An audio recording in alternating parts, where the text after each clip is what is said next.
마태복음에 나오는 동방박사들의 사랑의 성탄이 거룩한 순례가 되었다고 말씀을 드렸고, 지난주에는 요셉, 예수님의 육신의 부모 중에서 아버지였던 요셉, 의롭고 또 당황하는 일 앞에서 깊이 생각할 줄 알았고, 무엇보다도 현몽하에서 주신 말씀을 순종할 수 있었던 요셉을 통해서 하나님의 사랑의 역사가 일어났다는 말씀을 나누었는데, 오늘은 요셉의 부인이 되는 마리아의 이야기를 함께 나누고 싶습니다.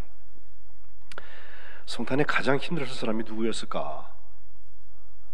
누가 뭐래도 아이를 낳는 어머니였을 것이고, 그 어머니의 상황이 참 힘든, 말로 다 할 수 없는 어려운 점이 겹쳐 있는 상황인 것을 우리는 그냥 한눈으로 알 수 있습니다.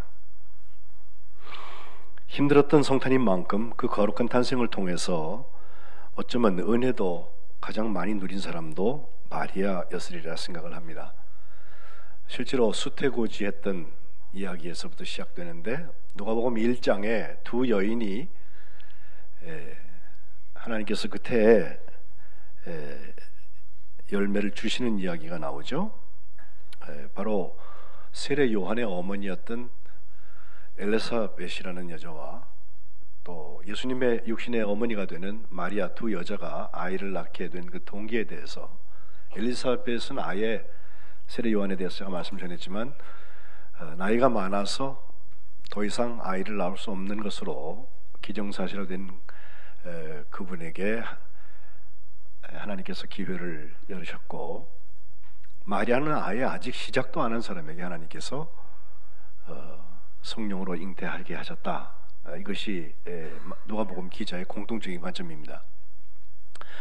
뿐만 아니라 수태고지를 누가 받았나 보니까 세례 요한은 그의 어머니 엘리사벳이 받은 게 아니라 그의 아버지 사가랴가 받습니다. 성전에서 분향하는 중에 가브리엘 천사가 찾아와서 누가복음 1장 13절에 보면, 너의 간구함이 들렸다. 내 아내 엘리사벳이 내게 아들을 낳아주리니 그 이름을 요한이라 해라. 이렇게 말씀을 주었고, 1장 24절에 보면 이후에 실제로 그의 아내 엘리사벳이 잉태하고 5달 동안을 숨어 지내면서 사람들 앞에서 그 부끄러움, 그 어색함을 없애게 하시려고 이렇게 행하셨다는 고백을 담고 있습니다. 예수님의 경우는 지난주에 본 것처럼 요셉에게도 꿈에 나타나서 말씀을 하죠. 마태복음 1장 20절, 아직 내가 결혼을 안 했어요. 또 잠자리를 같이 하지 않았는데 그 여자인에게 임신 사건이 나타나기 시작을 하니까 그 고민하고 생각하고 있는 요셉에게 꿈에 나타난 천사가 하는 말이 20절, 내 아내 마리아 데려오기를 두려워하지 말아라. 그에게 잉태된 자는 성령으로 된 것이다 하면서 아들을 낳으리니 이름을 예수라 하라. 이렇게 말씀했고, 그 예수라는 자기 백성을 죄에서 구원하신다고 하는 그 이름, 구원한다는 이름의 뜻을 가지고 있는 예수라는 사건은 하나님이 우리와 함께 하시는 임마누엘 사건이라고 연결해서 말씀하고 있습니다. 그런데 요셉에게만 말씀하신 게 아니라 예수님의 경우는 그의 어머니가 되는 마리아에게도 가브리엘이 직접 찾아가서 누가복음 1장에 말씀하고 있는데, 그 수태고지의 과정은 너무도 유명한 사건이어서 우리가 사도신경에서도 성령으로 잉태하사 동정녀 마리아에게 나시고 이것을 내가 믿습니다 라고 고백하는데, 바로 수많은 작품들의 주제가 되었던 것을 알 수 있습니다. 가브리엘은 은혜를 받은 자여 평안할지어다, 주께서 너와 함께 하신다, 임마누엘, 이렇게 인사를 먼저 건넸고, 처녀가 마리아가 이 말을 듣고 놀라서 어떻게 이런 인사를 나에게 할까 하고 생각하고 있을 때 생각하는 것은 요셉이나 마리아나 같죠. 30절에 천사가 다시 말합니다. 무서워하지 말라, 내가 하나님께 은혜를 입었다. 우리가 은혜 받는 거, 은혜 입는 거 참 좋아하거든요. 하나님의 은혜가 우리에게 임했다, 다 아멘해요. 근데 마리아의 경우는 여기 하나님께 은혜를 입었다는 일이 일어나는 사건이 1장 31절에 보라 내가 잉태하여 아들을 낳으리니 그 이름을 예수라 하라 그랬습니다. 뭐 언젠가 결혼한 다음에 네 태가 있다, 참 복된 일인데 그런 얘기가 아니고, 이 이야기를 듣고 바로 마리아가 대답한 34절을 보면 나는 남자를 알지 못합니다. 어떻게 이 일이 내게 일어나겠습니까? 라고 말하는 걸 보아서 네 태에 이미 아기가 생겼다는 이야기를 선언하는 것으로 보여집니다. 천사라 가브리엘이 그에게 대답하기를 성령이 내게 임하시고 지극히 높으신 이의 능력이 너를 덮으시리니 이제 나실 바 거룩한 이는 하나님의 아들이라 일컬어질 것이다 하면서 전거로 혹은 증거로 36절에 친척이 되는 그 엘리사벳 얘기를 해요. 멀리 얘기를 듣고 알고 있었을 거예요. 한 6개월쯤 되었으니까. 원래 임신하지 못한다고 알려졌는데 이미 6달이 되었다는 것을 듣고 있었을 텐데 바로 그것을 증거로 대면서 37절에 대저 하나님의 말씀은 모든 말씀은 능하지 못하심이 없다. 못하실 일이 없다는 말씀으로 그에게 선언을 합니다. 놀라운 것은 마리아가 그때 어떤 성령의 감동이 있었는지 주의 여종입니다. 말씀대로 내게 이루어지겠습니다. 라고 그것을 받아들여요. 그 도장을 찍고 가브리엘은 떠나갔다고 되어 있습니다. 이렇게 이상한 성령의 잉태가 자기에게 일어나는 것을 시작으로 하여서 그는 아마 유대 사람들 일반적인 경우로 얘기하면은 가늠한 사람으로 아마 정죄되어서 무슨 큰 어려움을 당했을 거예요. 길거리 여자가 되었거나 아니면 돌에 맞지 않았을까 이렇게 생각이 되어지는데 마리아는 그때부터 예수님이 태중에 있는 시간 동안 성경이 얼마라고 말하지 않지만 하나님께서 그에게 은혜를 계속해서 주신 것을 볼 수가 있습니다. 하나님의 은혜가 없다면 그녀의 확신도 또 말씀대로 내게 이루어지겠습니다라고 하는 수용도 받아들임도 그리고 이 일을 감당할 수 있는 능력도 생기지 않는 것입니다. 복된 사건 하나가 있었죠. 이 일이 있은 다음에 천사가 떠나간 다음에 마리아가 바로 어쩌면 그것을 확인하러 갔을지도 모르겠어요. 바로 그 엘리사벳의 집을 향하여서 유대 한 동네에 이르렀다고 했는데 거기 사가랴 제사장 자기의 조카 친척뻘 되는 그분의 집에 들어가서 바로 그 엘리사벳에게 문안했을 때 일어난 사건이 기록되어 있습니다. 안녕하세요 그랬는지 샬롬 했는지 뭐 평강이 뭐 어떤 인사를 했겠죠. 근데 그 인사를 들을 때 엘리사벳 뱃속에 있는 이미 6개월이 되어 있는 아이가 복중에서 뛰놀았다. 그걸 보고서 엘리사벳은 자기보다 나이도 한참 아래고 아직 결혼도 안 했어요. 약혼 상태거든요. 그 마리아를 향하여서 축복의 말을 하는데 네가 복이 있다. 네 태중에 아이도 복이 있다 그래요. 이것은 아마 누구한테 듣고 하는 얘기는 아닌 것 같아요. 또 43절에 내 주의 어머니가 내게 나오니 이게 어찌게 된 일이냐. 확률로 보면요, 나는 나이가 너무 많아서 아이를 못 낳는 지경에까지 간 나이 든 분이고, 그런데 하나님께서 지금 아이를 주셔서 6개월째 된 사람인데, 나보다 저 젊은 이제 결혼하려고 하는 약혼녀 상태에 있는 여자가 내게 찾아왔는데 내 주의 어머니라고 그를 말하거든요.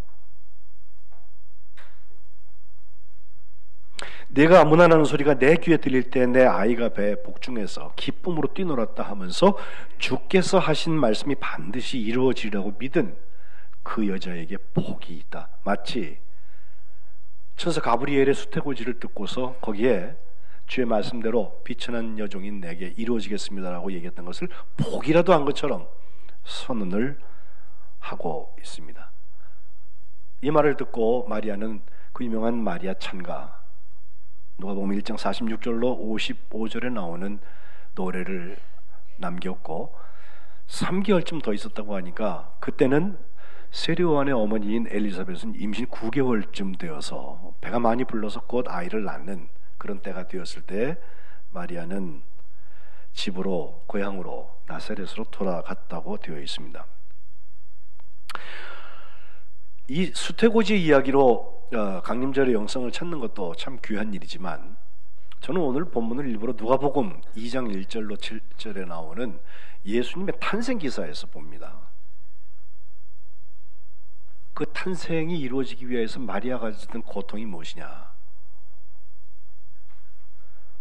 어떻게 마리아를 통해서 하나님의 성탄의 사랑의 역사가 우리에게 나타나고 있나 보니까 먼저 그 나사렛이라는 북쪽 갈릴리 지역에서부터 베들레헴까지 똑같이 순례하고 있는, 여행하고 있는 이 사람들의 이야기를 오늘 봐요. 여행의 이유는 달랐습니다. 무슨 큰 별을 본 것도 아니고 지금 호구조사 호정 명령이 내려서 그 먼 거리예요. 거리로 따져서 한 170km쯤 직선 거리가 되는데 길에 따라서는 그 당시에 루트가 두 개예요. 하나는 직접 내려가는 사마리아 지역을 통과해서 내려가는 거리인데 그건 뭐 170km 좀 넘는다고 보지만 유대인들은 대체로 그 길을 안 갔습니다. 사마리아 지역을 통과하면 부정탄다는 생각 때문에 반대로 삥 돌아서 저쪽 여리고 예루살렘 그리고 베들레헴까지 가보면 그 당시 길로 따질 때 한 230km 가량 된다고 해요. 뭐 상관없어요. 어쨌든 지금 이제 예수님의 탄생 바로 직전에 아마 여행을 했다고 보아서 실질적으로 얼만큼 시간이 걸렸을까? 길게 보는 분들도 한 10일 정도는 걸리지 않았을까라고 생각을 해요. 이유는 우리는 여러분 크리스마스 카드 같은 데 보면은 요셉이 배부른 마리아를 뭐 무슨 동물 위에 이렇게 앉혀갖고 쭉 가는 그런 모습을 보는데 그 당시의 상황에서는 불가능한 일입니다. 왜 불가능한가? 당시에 교통수단이 지금처럼 자동차가 있을 때가 아니잖아요. 2000년 전이니까 주로 타고 다닌 게 낙타, 말 그리고 나귀였어요. 근데 말은요 아무나 타는 게 아니고 군인들, 로마 정권에 관계되는 아주 고위직의 사람들, 또 특별한 임무를 수행하는, 말은 빨리 달리니까 그런 군인들이 주로 타고 다녔고, 그 다음에 그 낙타는 동방박사같이 그렇게 신분이 높은 사람들, 또 장거리 출장을 하는 부자들이 특별히 사막을 지나갈 일이 있을 때에는 낙타가 잘 견뎌내니까 탔다고 하는데, 큰 농사를 짓는 분홍들이 화물을 이용할 때에도 낙타를 사용했다고 합니다. 그럼 나귀는 어떨까? 우리는 예수님이 마지막에 예루살렘 성에 입성하실 때 새끼 나귀, 아무도 타지 않아본 그 새끼 나귀를 타고 입성하셨다고 알아서 아무나 막 나귀 타고 다니는 줄 아는데 그렇지 않아요. 오늘날로 만약에 비교하자면 고급 승용차에 해당되는 것 같아요. 그 중에서 특별히 흰색 나귀, 하얀색 나귀는 아무나 탈 수 없었고, 흰색 나귀를 타고 있는 그 사람을 보면 지체 있는 그런 사람들의 소유이기 때문에 신분의 상징처럼 여겨졌다고 합니다. 그러므로 서민들, 저 갈릴리의 나사렛의 직업이 목수였던 요셉과 마리아가 무슨 동물의 사람을 싣고 움직였다? 그거는 상상하기 어렵고 당시엔 실제로 다 걸어 다녔습니다. 그래서 하필이면 지금 아기를 낳기 전이 되어져서 배가 무거워지고 있는데, 그때 그 170km 이상, 뭐 길게 보면 230km까지 걸어서 가야 된다고 하는 거, 아마 서울에서 대전거리 그 이상 되는 것 같거든요. 결코 쉬운 일이 아니었을 것입니다. 가고 끝나는 게 아니라 아이를 낳으면 다시 돌아와야 될 텐데 언제 날지는 모르지만 최소 한 20일 정도 이상 걸리는 여행을 만삭인 마리아가 감당했다고 하는 것 자체가 우리에게 큰 희생의 모습을 보여주고 있습니다. 뿐만 아니라 아이를 낳은 유대인들, 우리는 지금 그렇게 살지 않지만 유대인들에게 그 당시 예수님이 태어나시던 당시 그들이 철석같이 믿고 꼭 지켰던 것이 있는데, 레위기 12장에 보면 율법 중에 아이를 낳으면 어떻게 해라라는 게 아주 자세하게 규정이 되어져 있어요. 먼저 아들을 낳을 때와 딸을 낳을 때를 구분했는데, 아들을 낳을 때에는 7일 동안은 난 다음에 이것을 부정한 때라 이렇게 보아서 피를 흘렸기 때문에 그 부정한 때 7일 동안은 그 사람을 구분하여 두었습니다. 또 8일째 되는 날은 유대인들의 특징인 남자아이를 낳았을 때는 할례를 거행해서 하나님 앞에 구분된 표를 삼았고, 그때부터 33일 동안 산혈이 깨끗해지는 시간, 그렇게 해서 7일까지 더하면 40일 정도를 하나님 앞에 정결하게 되는 기간으로 지냈습니다. 레위기 12장 4절에 보면 정결하게 되는 기한이 차기 전에는, 40일이 되기 전에는 성물을 만지지도 말고 성소에 들어가지도 못하게 했습니다. 40일이 지난 다음에 속죄제와 또 번제, 이 두 개를 가지고서 회막문에 가서 그 제사장을 만나서 그때 두 제사를 드리고 나서야 출입이 다시 가능해지는, 우리로 얘기하면 어찌 보면 산후조리의 시간같이 보여지기도 하지만 사실 아들을 낳은 사람은 그렇게 거의 40일가량을 그렇게 구분되어 있었고, 딸을 낳은 사람은 2배예요. 2배. 2주일과 66일 이렇게 해서 80일 동안을 정결례의 기간을 가졌다고 레위기 12장에 기록되어 있습니다. 지금은 그렇게 우리가 살지 않아도 유대인들 중에 율법을 중요하게 여기는 이들은 지금도 그렇게 하고 있고, 예수님 때는 말할 것도 없이 그렇게 했을 것입니다. 그 중에 세례 요한과 예수님에게 공통적으로 나타났던 거 하나는 8일째 되는 날 할례를 했다는 얘기가 다 기록이 되어 있고, 할례를 하면서 이름을 정했습니다. 그 아버지 스가랴가 벙어리가 되어서 말을 못하고 있다가 거기다 서판에다가 요한이라고 썼을 때 그의 혀가 풀려서 다시 말하게 됐다고 기록하고 있고, 예수님도 그런 벙어리가 된 이런 일은 없지만 예수라고 이름을 했다, 천사가 말한 것을 그대로 실행했다고 되어져 있는데, 이 모든 일들이 결국은 하나님 앞에 구분되는 아름다운 희생의 이야기로 우리에게 찾아오며, 또 예수님께서 이제 태어나신 다음에 40일이 다 지난 후겠죠. 정결 예식을 거행하는, 마리아의 정결 예식을 거행하는 때가 나오는데, 그게 누가복음 2장 32절 이후에 나와요. 거기 보면 날이 차서 아기를 데리고 예루살렘에 올라갑니다. 베들레헴에서 예루살렘은 10km밖에 되지 않아요. 그리 멀지 않은데, 그러니까 적어도 거기에 한 40일가량은 있지 않았을까 하는 추측이 가능한 거죠. 성경이 날짜를 똑바로 기록해 주지 않기 때문에 우리가 모르지만 대체로 그렇게 생각해도 괜찮을 것 같아요. 가서 거기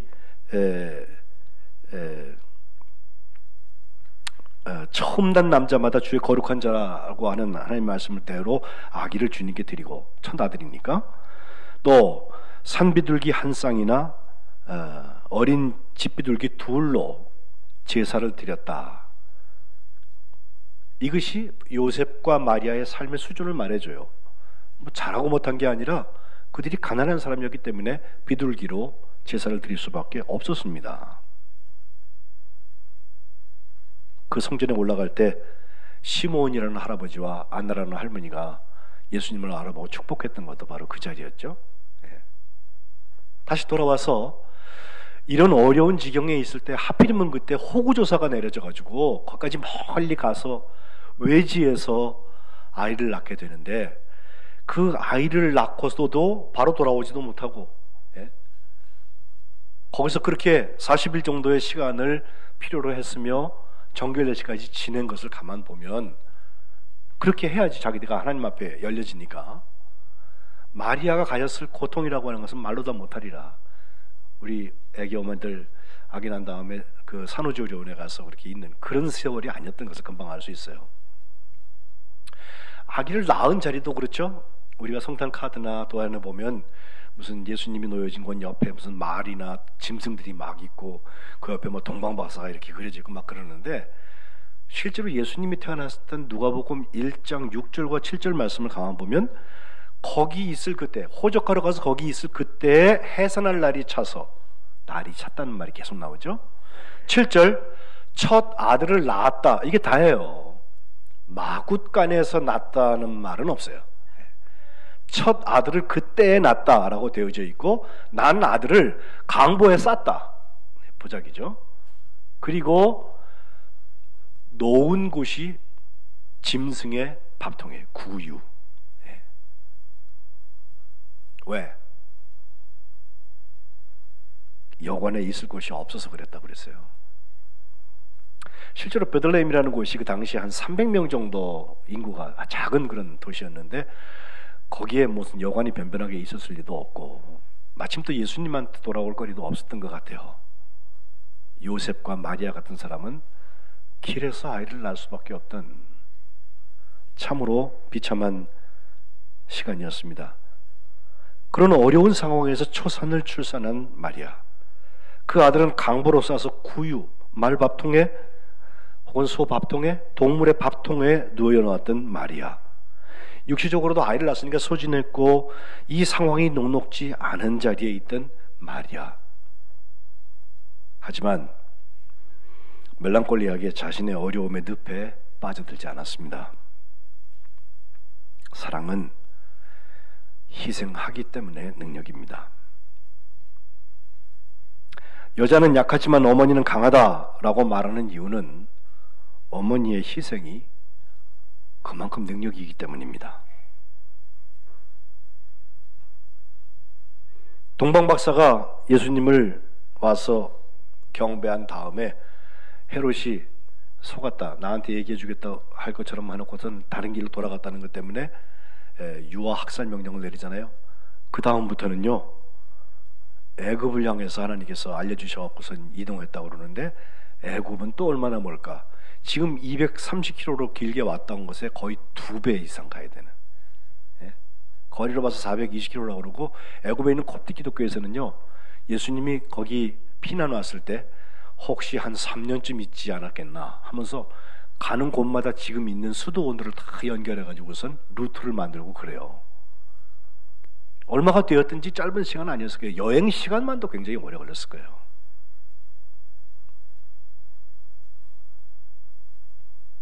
출산한 이후에 몸도 성치 않은데 이와 같은 일을 감당했던 마리아,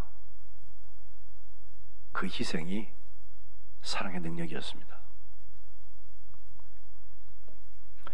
예수 믿는 사람들이 예수님의 십자가의 희생의 자리를 우리가 늘 사랑의 상징으로 봅니다. 믿지 않는 사람들에게는 십자가가 말도 안 되는 거예요. 정의롭지 못함에 극치고 어처구니 없는 일들의 본산입니다. 어리석은 일입니다. 말도 안 되는 일이에요. 그런데 예수님의 십자가에서 흘리신 보혈, 그 물과 피가 우리를 구원하게 되는 그 용서의 사건을 찾아갈 수 있는 것은 예수님의 십자가에서의 희생이 사랑의 능력이기 때문에 그렇습니다.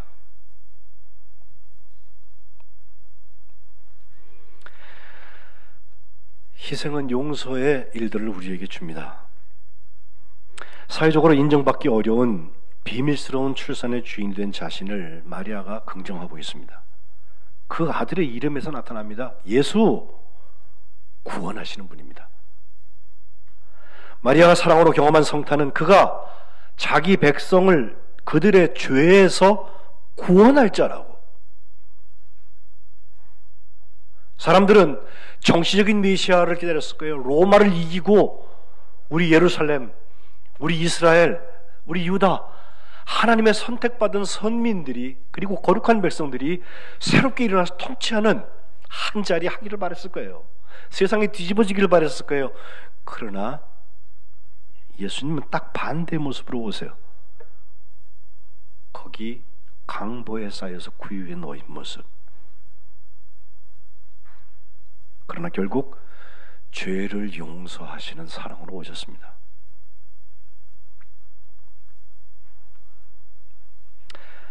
나치 정권에 의해서 언제 사형당할는지 알 수 없는 상황에서 저항자 보네퍼 목사님이 자기 친구 에버하르트 베트게라는 분에게 보냈던 편지가 있어요. 제가 유학하는 중에 한번 베트게라는 그분을 만날 수 있는 기회가 있었는데, 정말 나이가 굉장히 드신 상태인데도 불구하고 참 당당하시면서 책도 굉장히 좋은 책들을 많이 썼고, 특별히 보네퍼 관계에 대해서는 베트게가 아주 전문가거든요. 근데 거기 1943년 12월 22일에 자기가 받은 편지를 이렇게 기록하고 있습니다. 신앙이 없는 동요, 행위를 수반하지 않는 끝없는 숙고, 성경만 계속하는 거, 어떠한 모험도 감행하지 않으려고 하는 것, 그것이 정말 위험한 것이라네. 보네포가 지금 옥중에서 언제 죽을지 모르는데 이런 글을 쓰고 있어요. 나는 하나님의 손 안에 있지 사람의 손 안에 있는 것이 아니라는 확신을 반드시 가져야 된다네. 그래야 무엇이든지 견디기 쉽게 되거든. 어떤 어려운 고난도 지금 나에게 문제가 되는 것은 아마 많은 사람들이 말하는 것 같은 잘 이해할 수 있는 초조함이 아니라 모든 것이 믿음 안에서 일어난다는 거네 라고 하면서 하나님 믿음 안에서 나를 지켜주세요 라고 하는 기도를 거기다가 쓰고 있어요. 이 믿음 안에서 나를 지켜준다고 하는 것이 왜 가능하냐? 하나님의 사랑의 용서 때문에 가능해요. 하나님이 다 사랑하시는데 누구는 지켜주고 누구는 안 지켜주세요? 용서를 경험한 죄인들, 나 같은 죄인을 주님이 용서하신다는 것에 대한 확신을 가진 사람들, 이들을 위하여서 예수님이 오셨고 마리아는 그 성탄을 사랑으로 감당하고 있는 것입니다. 그 이름을 예수라 하라.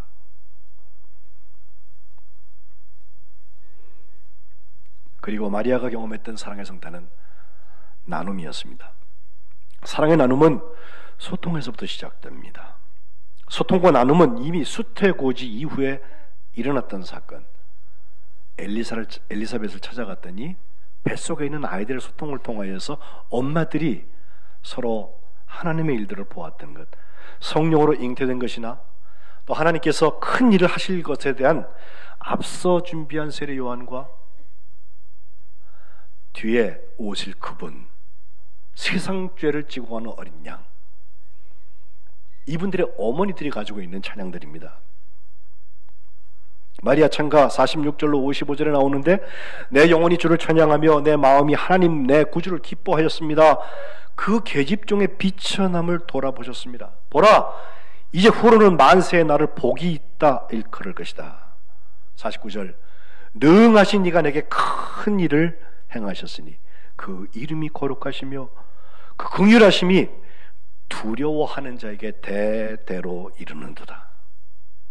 그의 팔로 힘을 보이셔서 마음의 생각이 교만한 자들을 흩으셨고 권세 있는 자를 그 위에 내리치셨으며 비천한 자를 높이셨고 줄이는 자를 좋은 것으로 배불리셨으며 부자를 공수로 보내셨도다. 그의 종 이스라엘을 도우사 긍휼히 여기시고 기억하셔서 우리 조상에게 말씀하신 것처럼 아브라함과 및 그 자손에게 영원히 그렇게 하실 것이라고 마리아 찬가를 하나님께 드리고 있습니다. 여기 보면 세상에서 많이 누리는 사람들은 굉장히 불리하게 되어 있어요. 제가 이것을 특별히 기억하는 것은 1992년도에 하나님께서 저희 집에 생명을 주셔서 그해 이 강림절 때 세 번째 주였던 걸로 기억하는데 거기서 유아 세례를 받게 됐어요. 그 교회가 레오나르드 교회라는 교회인데 그 교회에서 하자고 되어져서 저희가 미리 준비를 다 하고 찾아갔는데 그 교회 바로 옆에 뭐가 있냐면 감옥이 있어요. 흉악범들 다 이렇게 형을 살게 하는 감옥. 근데 그 레오나드 교회에서 누가 설교를 했느냐면 칼 바르트라는 정말 유명한 신학자, 제가 봤을 때 이미 돌아가셨습니다만은 그분이 설교를 했는데 그분이 아마 바젤이라는 도시에서 그 위치나 이런 거로 설교하는 거를 하라고 하면 아마 저 뮌스터나 대표적인 큰 교회들에서 설교를 하셔야 될 텐데 이 교회도 교회는 크고 팔볼견도 있고 큰 교회이긴 하지만 위치가 바로 그 감옥 바로 옆에 있어요. 형무소 옆에 있는 교회예요. 근데 바르트는 거기서 설교하고 재수자들을 찾아가서 1962년도 강림절기에 이 마리아 찬가를 얘기하면서 이렇게 말합니다. 수고하고 무거운 짐진 사람들, 가난하고 비극에 처해진 사람들, 정말 배고픈 사람들, 그런 사람들이 살고 있는 집 안에, 누구들의 집입니까? 우리 같은 사람들이 처해 있는 상황 같은 그 집 안에 성탄의 기쁨, 그 축제가 꼭 알맞습니다. 그런 집안에는 완전히 확실하게 성탄의 기쁨이 찾아올 것입니다. 하늘의 소통입니다.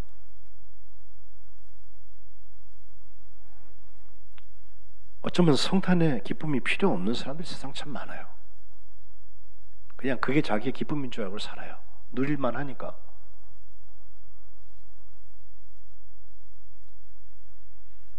그러나 어처구니 없는 일을 경험하면서 희생하고 또 용서의 메시아인 예수님을 낳게 되는 마리아는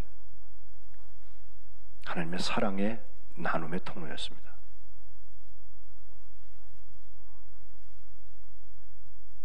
동방박사들이 별을 따라서 순례하다가 도착했던 그 자리, 마태복음 2장 11절에 보면 집에 들어가서 아기와 그의 어머니 마리아가 함께 있는 것을 보았다.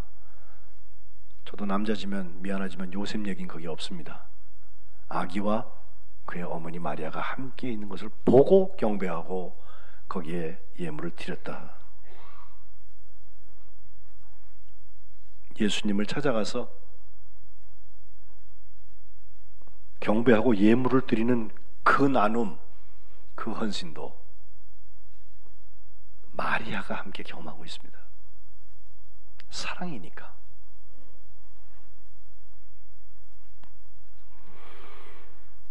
성탄의 사랑은 온 백성에게 미칠 큰 기쁨의 좋은 소식을 너에게 나눠주는 거다라고 밤에 목자들이 밖에서 양을 치고 있을 때 천사들이 그들에게 알려주잖아요.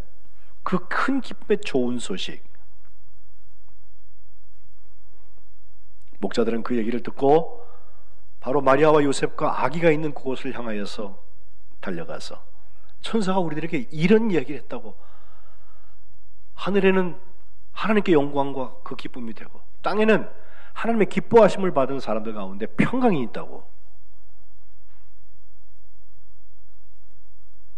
하늘과 땅의 소통을 얘기하고 있어요. 우리가 성탄에 기뻐하는 이유는 바로 이것 때문입니다. 하나님의 그 사랑을 나누는 성탄의 통로들, 거룩한 탄생의 통로들 다 되시기를 주님의 이름으로 축복합니다. 기도하겠습니다.